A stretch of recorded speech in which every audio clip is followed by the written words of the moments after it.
telling tales from picture books to propaganda. Chris Haughton.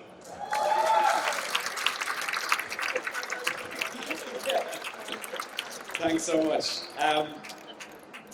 So I'm going to talk about my work until now and how I got into illustration and a little bit about some ideas about illustration, and then I'm going to introduce my book, which has just come out last year.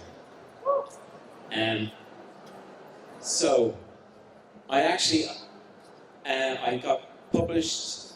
I came to Bologna in 2008 for the first time, and I got published in 2009. My first book was a bit lost. So I've done 7 picture books so far. But this book, The History of Information, I actually had the idea for it in 2006. So a long time before I started making picture books. So it's been in the works for a very long time. So when I graduated in college, was that me? Sorry. I began working as a freelance illustrator, and I was actually only working really in very flat colours and not very colourful. But with a lot of practice and as I evolved, I started making more and more colourful pictures, and it was more. I studied graphic design, so I started using elements from graphic design in my illustration. And I kind of was developing a graphic language. And so it was becoming more and more colourful, and I was doing I was really enjoying myself working for newspapers and magazines, but really I wanted to make picture books and make my own stories. But I felt very uncomfortable with the idea of writing. I was very comfortable as an illustrator, but not as a writer at all. And I did this image for a fair trade company, People Tree, and I was really pleased with this image. But it has a little cat hidden in the background. So I thought, that's a nice idea for a kind of a book story idea. So I thought, in the back of my mind, I thought, that's a nice...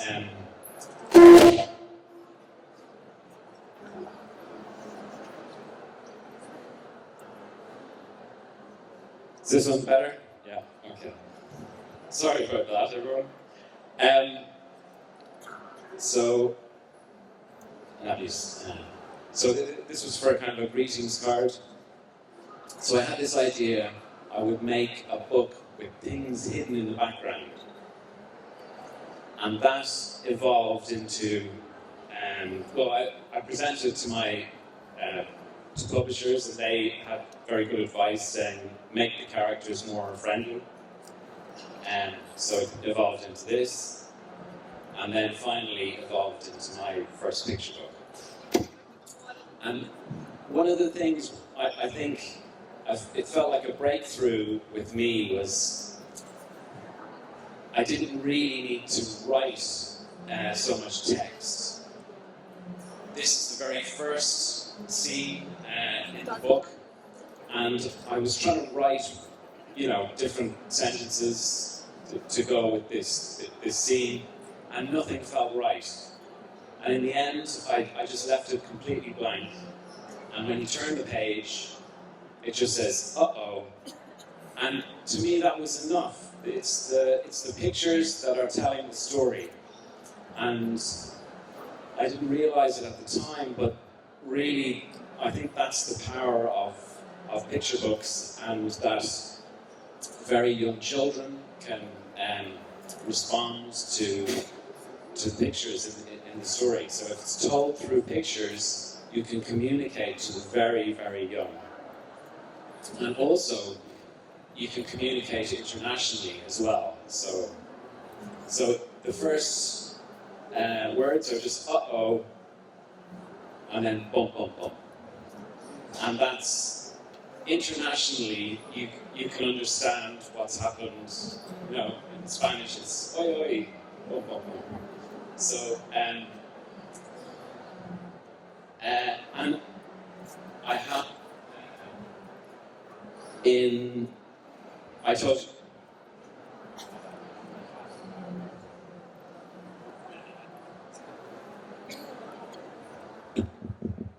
hello, okay, sorry. The little cat,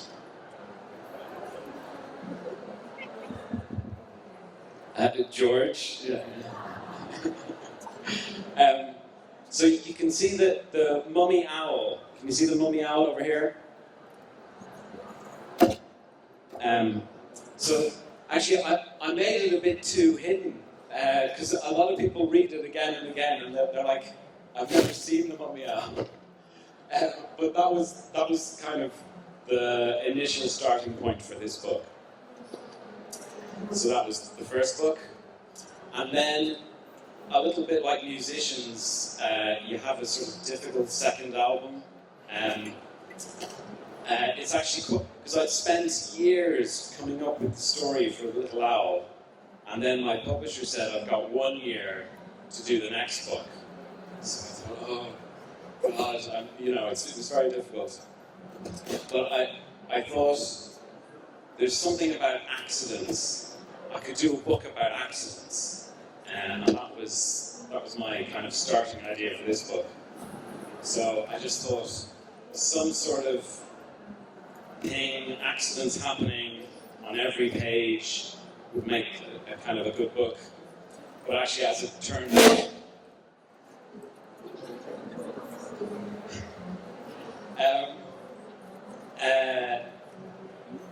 I needed a kind of a character, and so that was how George came along. Some sort of character who was causing the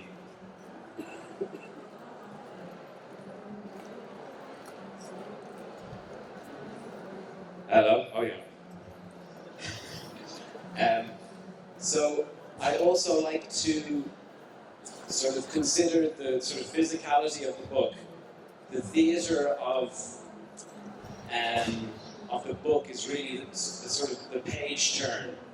You know, there's a certain anticipation, and then, you know, if you ask a question or something, and turn the page, then it's a kind of exciting thing to do. You can kind of turn the page.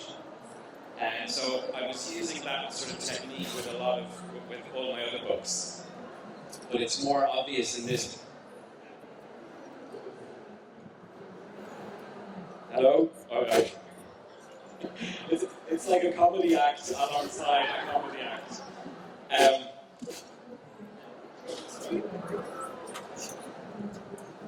Hello? Oh yeah. It's literally. So this was, as you turn the page is the wave. So you see the little crab is very nervous, looking at this very big wave, and then when we turn the page, it goes whoosh, and the wave goes over the crab. So that it's a kind of a fun technique, and then you can, it's very visual, and it's just using the sort of physicality of the book. And then there's anticipation. That's another thing. Anticipation, and then some sort of twist of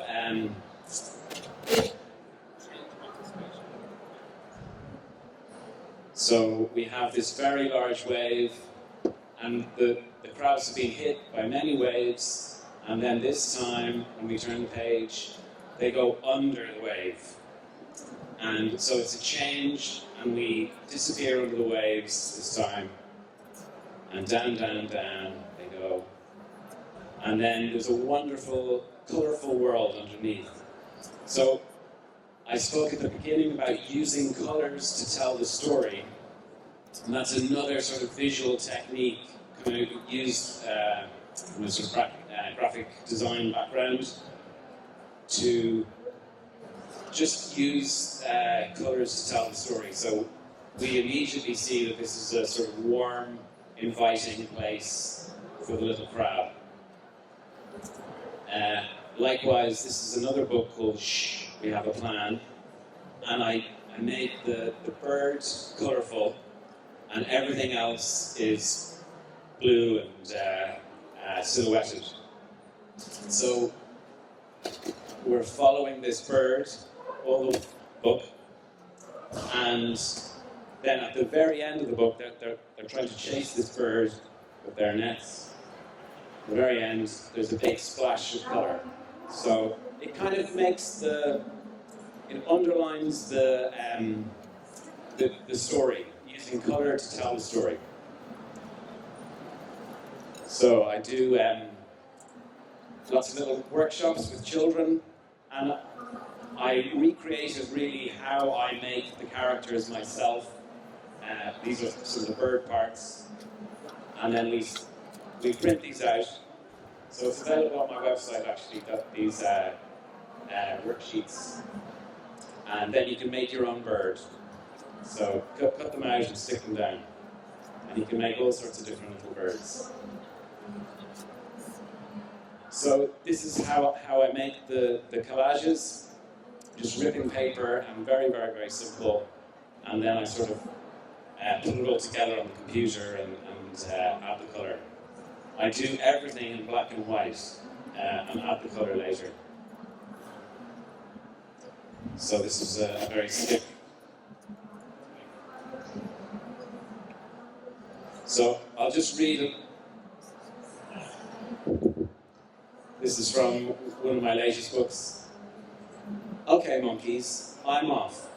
Remember, whatever you do, do not go down to the mango tree. There are tigers down there. That's a pity we can't go down to the mango tree.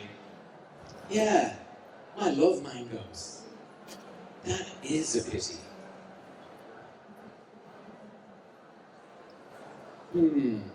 Maybe we could just look at the mangoes.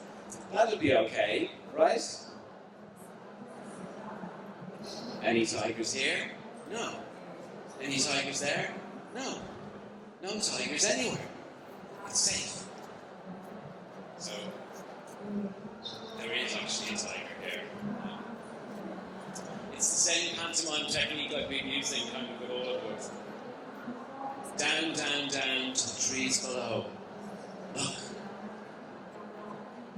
So anyway, they go further and further, and they have one, and then they have another one, and then they eventually go right down to the mango tree, because they're just so tasty. And no tigers here, no tigers there, no tigers anywhere. And look, all the mangoes. So, so tasty, so delicious. Wait, did I hear something? Tigers! So, it's a terrifying chase scene. And you're going to have to just buy the book to see what happens to the monkeys. I want to talk a little bit about my latest book, which just came out in English in September, and it's out in Italian and many other languages throughout this year. So, in 2006, the University College Berkeley put all of their undergraduate courses, their lectures, online for free. So it's the first college in the world to do this. And there was a lot of excitement. You know, suddenly you can listen to some of the best lecturers in the world for free. So I listened to a few of the lectures, and I came across this one course called The History of Information. So it's information studies, library studies, and I had never really come across this kind of story, and I was just absolutely fascinated.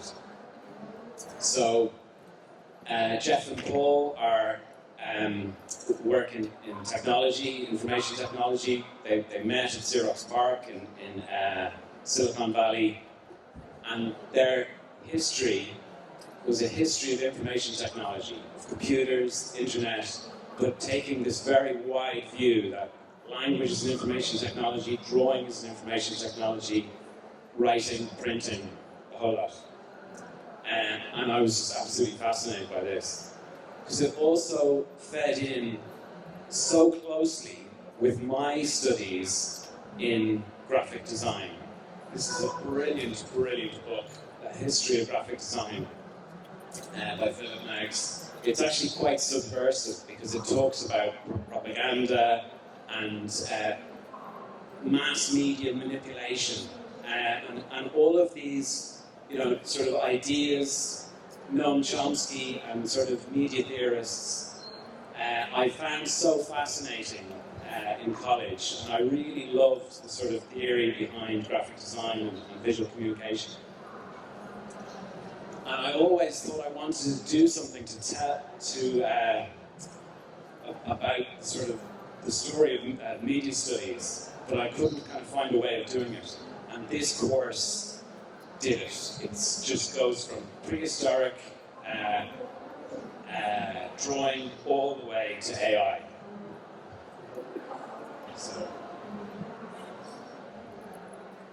So it really kind of entirely explains our worlds. How is it that humans came to sort of dominate the planet? And Jeff and Paul say it's about because we were the ones that we were able to collect information and pass more information on to the next generation than we had ourselves. So this has this big snowball effect. And every generation is gathering more and more. And that's how we've got to the modern world today. So we go from language to drawing, to writing, printing. These are all the chapter heads. Science, news and newspapers, networks, so telegraph, telephone, broadcast, TV, radio, disinformation, and computers. So I did my whole kind of idea was to do it all in a kind of a timeline.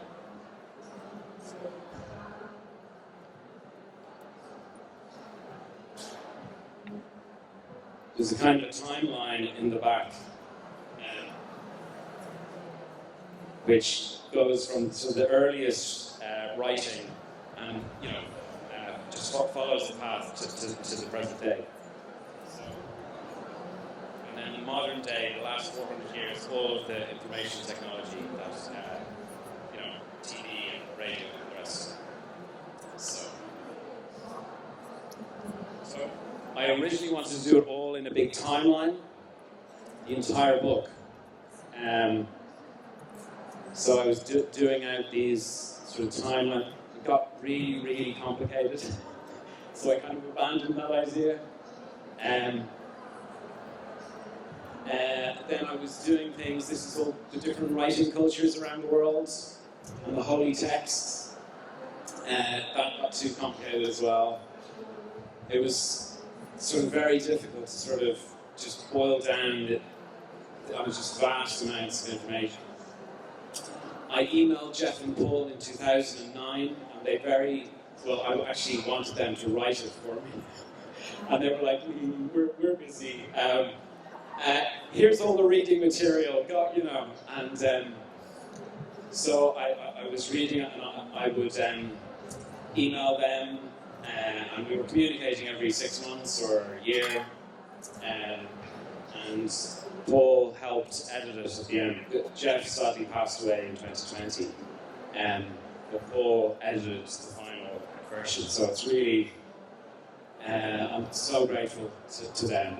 And so this was still in the sort of timeline idea.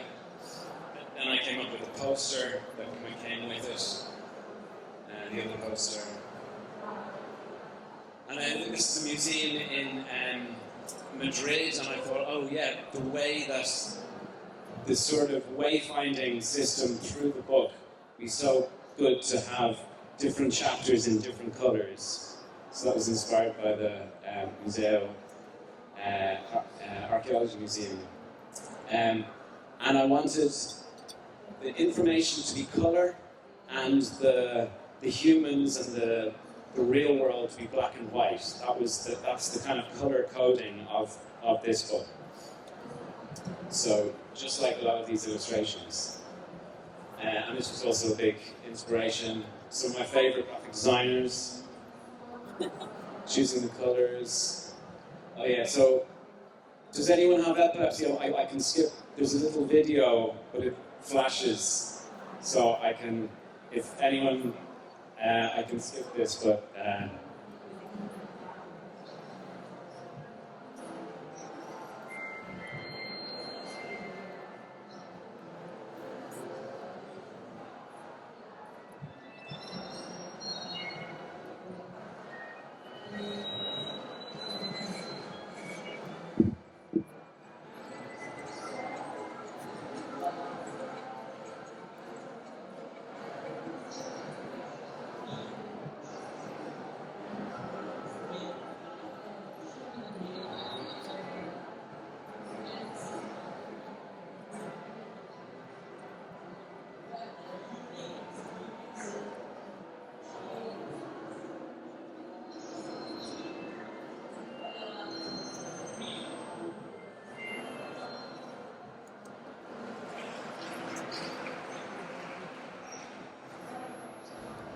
so that's basically the whole book, really.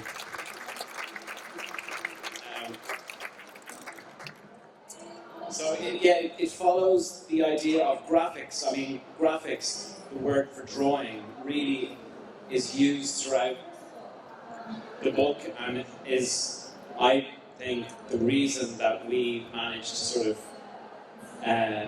record information from the very beginning. So we have the very beginning, you know, the cave paintings, people with bows and arrows. So that idea of arrow, it's a wayfinding system. It turned into, you know, astrology signs, mathematics, the hands on the clock, you know, electronic circuits, wayfinding and play and cursor is all from an arrow. It's evolved and the meaning has evolved. So the whole book is sort of following this graphic route. And I also wanted the book to look very crude, as if it was sort of made by prehistoric, you know, cave paintings at the start, and then evolves into medieval and then computers. So I have these very crude stick drawings at the beginning, based on very the oldest images of man, and then medieval, early empires, and then the modern day. And similarly, I was referencing all of the sort of, just I wanted every page to look like it was from, you know, the time that it was from. And it sort of indicates just what was possible in our information recording system, which is graphics. So I was doing this in charcoal, and then medieval things I was hand drawing, freehand on paper, and then using rulers and making it more and more computery and more precise. So then this was in 2017, and I was showing it to lots of people, getting advice. I actually went to Planeta Tangerina, one of my favourite publishers, and I asked Isabel, who I really respect, you know, what do you think? I was thinking, it's too much work to do in one go. Maybe I should break it up into 3 books. And she said, no, don't do that, because, you know, it's much better to do it in one. And I felt really depressed because I knew she was right. But I just didn't really have it in me to finish it off. So I put it on pause for quite a while. In 2017, this is Jeff, who's a New York Times, absolutely incredible linguist. He sadly passed away. 2020. By the way, I mean, Jeff wrote a book in 2012 about the history of a-holes, the first 60 years, talking about assholes in the media and how our media is like promoting more like controversial figures all the time.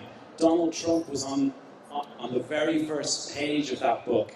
He wrote that in 2012. So I was kind of looking at this and reading about this, just watching this unfold. Anyway, so they're so prescient so we have the first sort of information technology, our language capability. And we don't often think about it, but songs and rhyme is actually an information technology. It's one of the first information technologies. It's much easier to remember a song, and you can probably hundreds of lines of songs word for word, but you don't know probably hardly any lines of sentences from your favorite book. So this is an information technology. It helps us remember. And this was, one of the first information technologies is songs and poetry and rhyming. And this is something that we use so much in picture books. So it's, anyway. So these are all, ceremonies are also an information technology. If you want to, to demonstrate to everyone you're married, you get everyone out in front of you and you say, and they record it in their minds, and then that, you can't run off and, So that's an information technology. And it's very important for, society to have these coronations or these different ceremonies. Drawing then is information technology. This is the very first deliberate mark making that we know of. It's was like ochre in a cave in Tibet, and it's believed it was made by a 7-year-old and a 12-year-old because the hands and feet are very small. So it was just two kids playing around, putting their hands and feet on a cave wall and making the first representational, deliberate mark making. And a lot of information technology is actually created by children. Social media evolved from multiplayer gaming, the sort of systems within that. Radio actually was, although it was thought of as a telephone system, two-way system, transmitter and receiver, just like a telephone. And children loved, teenagers loved just picking up and listening to ships far away. And they started making their own radio sets just to listen to the ship. So there's something kind of really interesting about the sort of these children, early adopters. So to make a mark is the very first sort of step on the way to making a drawing, which then is the step on the way to writing. So this is the very first known representational drawing in Indonesia, and it's an animal. And almost all of the early drawings were of animals, they were very detailed animals, and then stick drawings of people. So it was kind of interesting to me, as someone who draws a lot of animals, and for young children, that this is a thing that, we were drawing mostly animals for a very long time, for literally tens of thousands of years, before we really started paying attention to ourselves. So this evolves into hieroglyphs. So some of the... And then this, of course, this is the evolution of alpha, or A. So alpha was the word for ox, in ancient Egypt. So it became a kind of shorthand to represent the sound ah. And likewise, bet was the word for house, and that was drawn up, kind of like a child would draw a house, and that's bet. So alpha, bet, and then over 4,000 years, it evolved into, in Phoenician had the first alphabet, that's their A, and each insular Europe, Ireland, and Britain developed this A, and Europe just 1,300 years ago. So this is the graphic for that. So we see 2,000 years ago, or 2000 BC, Egyptian hieroglyphs, and then Phoenicians who were based in Lebanon, and their capital is Byblos, where we get Bible from. All of this story was just it's so completely, it's the history of our civilization, you know? So, I thought my time was up. How am I doing for time, by the way? I don't know. So with each technology, we have like early adopters, and then we have the sort of skeptics. So, we think today about TikTok and all the people who are on, usually young people on TikTok, and then everyone else is kind of resisting, and so with writing, Confucius was really an early adopter, and he said, if everyone just we made out these laws and agreed upon them, then we'd have no war and we would have no sort of family disputes, and that was sort of the Confucius way. Whereas Socrates was like, there's nothing that can be contained in writing that and we need to have discussions ourselves. We can't. We're outsourcing our minds if we rely on writing. And in a way, both of them are right, because Socrates basically predicted religious law, which sort of often makes no sense, and gets us into all sorts of trouble. And also, the book itself is an information technology. It replaced scrolls. Scrolls are very difficult to manage. You can only kind of write on one side. They're very difficult to search. And this you can write on two sides. They're much more compact, and they just do a much better job. It's more efficient. So, in Roman times, 100 AD, the book was invented, and there was early adopters and there was skeptics. And the early adopters were this small Jewish sect who started writing their holy text in these books. And over the next 300 years, books almost entirely replaced scrolls. So these early adopters, Christians, then kind of piggybacked on the technology, the information technology of the book. All of this, I didn't know any of this. It's just so interesting. Anyway, so then we have all of the world religions, from Egypt, the Rig Veda, Hinduism, Buddhism, and the Christians, Judaism, Islam. Then roads. Roads are an information technology. So we have, and this was how Rome rules Europe. Every empire is an information network. So it's all about how to control your empire, and how sending out your orders and things. So then we have printing. This is the very first book, printed book. It's in the British Library from China, the Diamond Sutra. And China invented printing about, I think, 700 years before Europe did.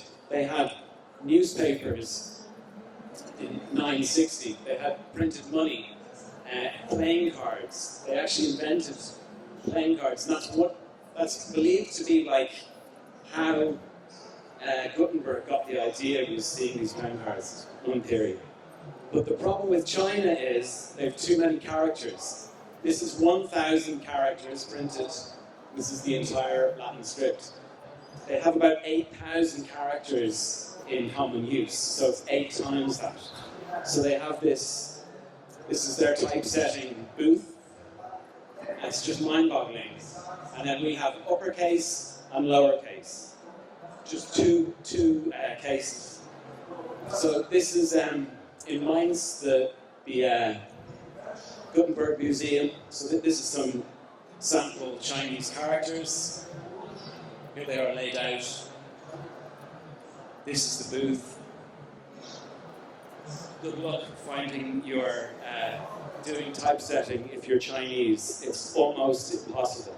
So you have to sort of carve each page a fret, new. So this is one of the reasons why China dominated all technologies until around 1500, and we think this is probably why. Then we have the beginnings of literacy in Europe. The Frankfurt Book Fair. Am I allowed to mention the Frankfurt Book Fair? Was actually has been going since 1462 as a book fair. I mean, Gutenberg was based in Mainz, which is just down the road from Frankfurt. There's an argument that books basically began capitalism because they were the first manufactured product, and the demand for books is very different from the demand for commodities and sort of different tools and manufactured objects. They can travel all across Europe, and so they need financial networks to pay back. So then we began this sort of journey of capitalism. So just, and then, the beginnings of democracy, the origins of left and right wing, the sort of arguments between Thomas Paine and Edmund Burke. And this is a fascinating story. I don't know. Does anyone know Benjamin Day?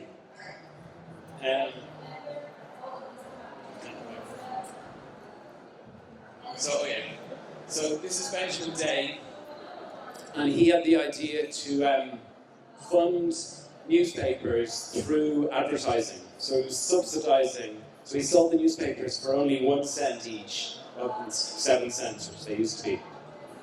And he would just write absolute kind of garbage and gossip and get advertising to pay for it. So he did really well, and he started building a readership. He was most famous for this story called The Great Moon Hoax, where he said, we've invented a telescope that can see to the moon and sees a civilization living on the moon, and here are the inhabitants of the moon. They're called man-bats. And man-bats were very interesting. They had amazing sex lives and all the sort of things that you'd want to read about. And they serialized this. And Benjamin Day's newspaper, the New York Sun, became the best-selling daily newspaper in the world of these absolutely ludicrous stories and through advertising. And then Benjamin Day's son invented the Ben Day dots. His name is also Ben Day. So when you look closely at any printed material, it's made up of dots. That's the Ben Day dots. I mean, look, this is half done here. That one there is Ben Day dots. So the pioneer in media, and yet we don't know a lot of these stories. It's kind of so crucial to how we operate. And it's only if you do sort of, degree in graphic design that you hear about these stories, which I think is kind of crazy anyway. So we have all propaganda, because once we have mid-19th century, Benjamin Day and all of these mechanized presses, then we have the ability to sway the masses with disinformation. So we see the rise of racism, militarization, and everything leading up to, well, ultimately the First World War and Second World War. Britain was really it took over from Benjamin Day. All of the press barons in Britain, several of the top-selling newspapers in the world were all based in London, and massive networks that distributed through the train. The paper was pulped with machine, so they had up to 1 million readers. Where the rest of the world had nothing like it, and so they took hold of propaganda and gathered all the troops to. Through colonization and First World War, Second World War, and the rest. The telegraph, the first computer, Charles Babbage, also based in the UK, and Ada Lovelace. And then we see Alan Turing. So it goes through the history of computing, punch cards. This was Herman Hollerith, who was the founder of IBM, way back in the 1880s. And then the evolution of recording storage devices. The transistor radio was a massive invention in 1956, and really paved the way for the youth culture kind of explosion in the late 50s and 60s. And the graphic user interface was really the breakthrough technology for computing. Steve Jobs, Steve Wozniak, and then adopted again Microsoft, and Steve Jobs comes back again with the touch technology. But it's all graphic user interface, which the same graphic is from drawing all the way through to the graphic icons. And here we are in the modern world with viral trolls and Donald Trump.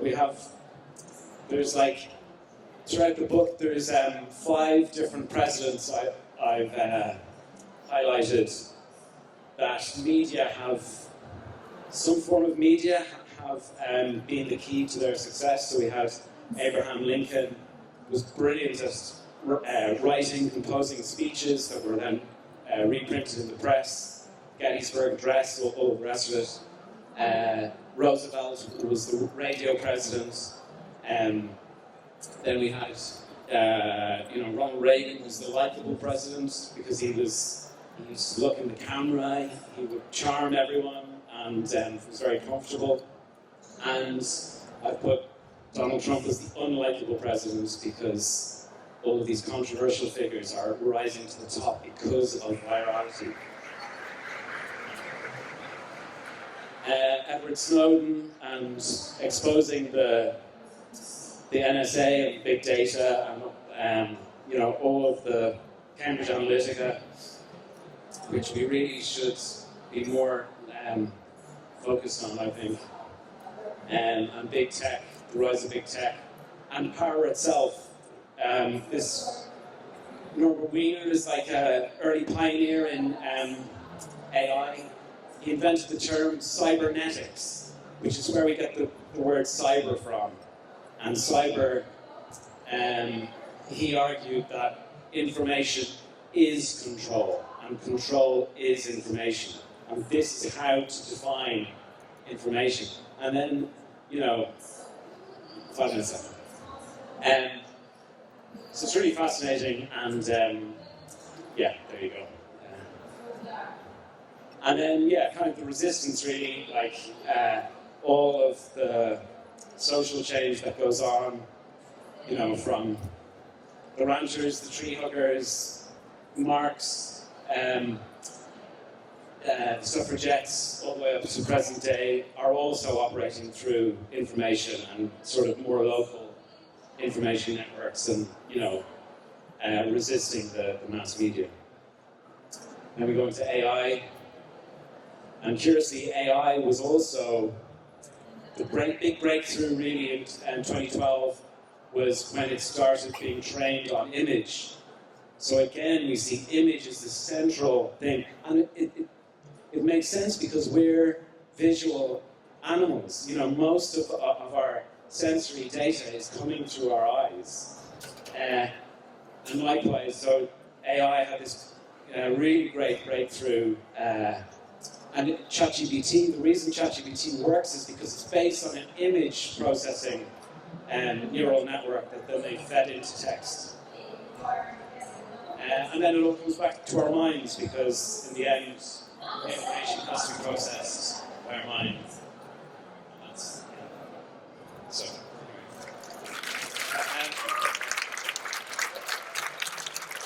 Sorry, I was probably racing through the last bit because I always am.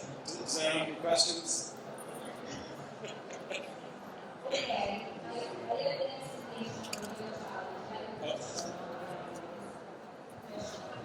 I wanted to know what do you think about if information is control and control is information?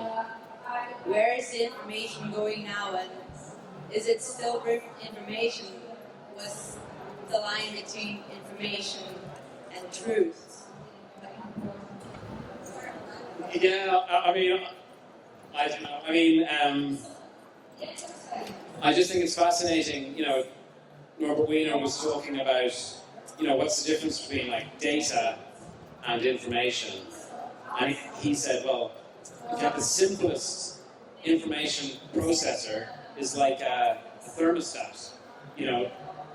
There's your heater at home. If it goes below a certain temperature, your heater will go on, and if it goes above a certain temperature, your heater will go off. So it's taking information in and processing it and reacting. This is the crucial thing. It's reacting to that information. So if you don't take any action, there's no, the information is not, it's not really information. But if you take action, then you are acting, and we're all acting. We all have brains, and that our brain's job is taking information and respond to it. And so this is cyber, this idea of cyber, which we're all using cyber, the word. I mean, we've lost the actual meaning of it.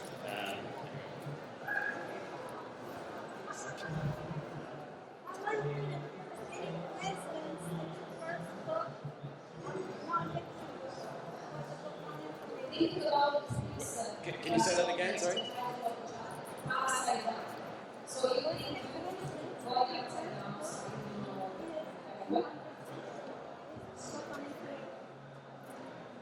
Yeah, I don't know if it's a coincidence. I just fell in love with the subject, and also what was interesting to me was it seemed to cry out to be told through pictures. It was something that I thought I could add to because so much of it is visual, and it makes sense to have it as a visual story. It's quite difficult reading all of this media theory and things. It's quite abstract. But when you see it in pictures, you completely understand. So I thought, that's a good. It would just make a good project to do. So.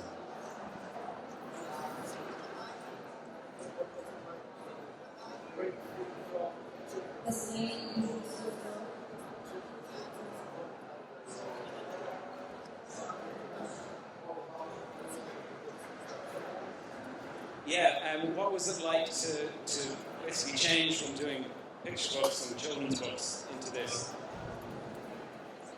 In a way, it was very different. I mean, there's an enormous amount of sort of things you have to think about and make sure that it's all correct.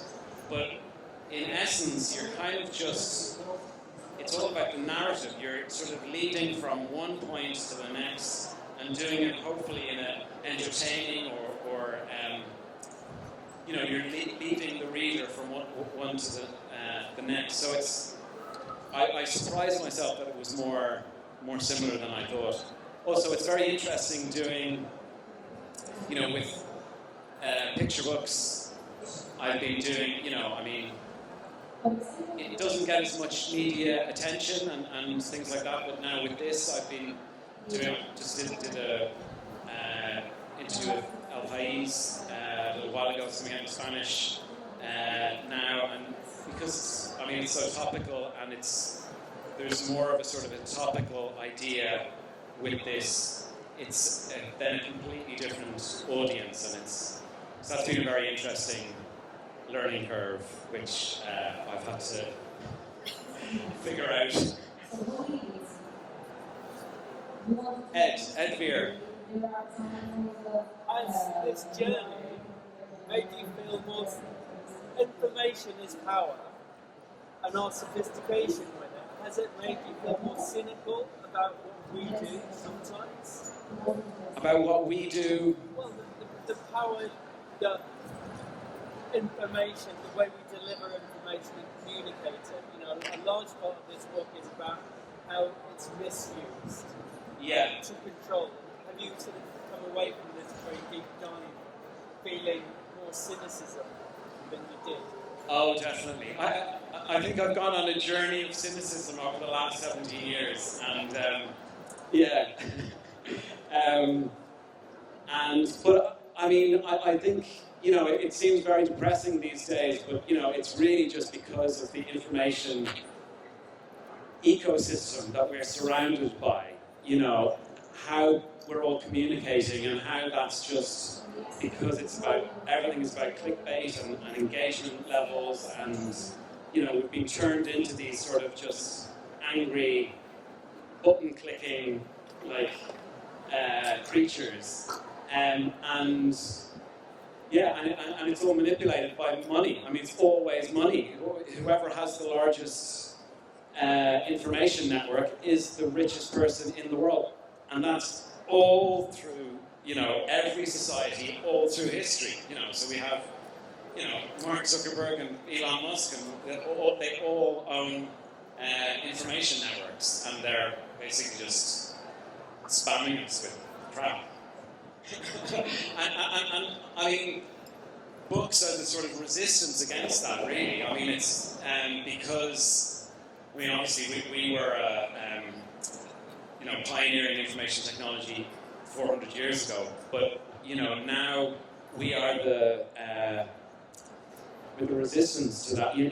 This, if you think of any of the sort of Black Lives Matter social movements that happen, it's usually a book or several books. Like Black Lives Matter, so many books being read and passed from person to person, word of mouth, and this is the resistance. This is how to, that's how this movement grew. It's just, word of mouth and solidarity.